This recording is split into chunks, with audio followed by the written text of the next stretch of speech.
Organizations who want to grow sales after COVID-19 must get out and cultivate new prospects. And that responsibility falls on their salespeople, whose job is to get in front of prospects and build trust and credibility. The research backs it. New sales are made after the fifth contact. However, when salespeople don't have the skills or confidence to prospect effectively, sales growth is left to chance and the hope that current customers buy more. Let me give you an example of why skill prospecting works. In 2015, I was hired by a U.S. manufacturer to evaluate their sales and marketing strategy. The company manufactured trailers like these to carry bulk liquid commodities. Sales had been declining and their market share was shrinking. The company relied on dealers to sell their equipment, and the president wasn't sure that they were actively prospecting for new business. He wanted answers and wasn't happy with explanations provided by his dealers. He asked me how they could find out for sure. Road trip. The sales manager and I hit the road the following Monday. Our goal was to meet every customer within 250 miles of that plant. And after a week, we blitz called 40 companies. Half of them had never heard of us or the dealer in that area. And we were shocked. But the good news was that these prospects were receptive to our visits.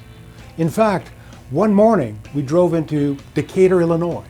And Decatur is home to one of ADM's largest food processing plants on the planet. Their website revealed that they operated a huge fleet of 1,500 tankers. Our objective was to find out who was in charge of that fleet and then introduce ourselves. We drove to the ADM offices and got stopped at security. They directed us to the ADM trucking division here. 5 minutes later, we blitzed the receptionist. 10 minutes later, we were sitting in front of Mike Adams, the division's purchasing manager. During our 30-minute meeting, we learned a few things. Mike was an amiable, he loved snooker, and was looking for a manufacturer to retrofit 690 trailers. We also learned that the final decision maker was this guy, Kent Cat, who was away. But the following week, I returned with our chief engineer to meet with Cat and Adams. Over lunch, Cat accepted our invitation to tour the plant and meet our team. Here we were in a Decatur diner with one of the biggest buyers of stainless trailers in the U.S., who just a week before had barely heard of us. But because of our initiative, we were discussing $1 million deal.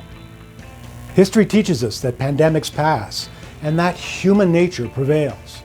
After this is all over, buyers will continue to conduct business with people they know and trust. And that will require face-to-face engagement.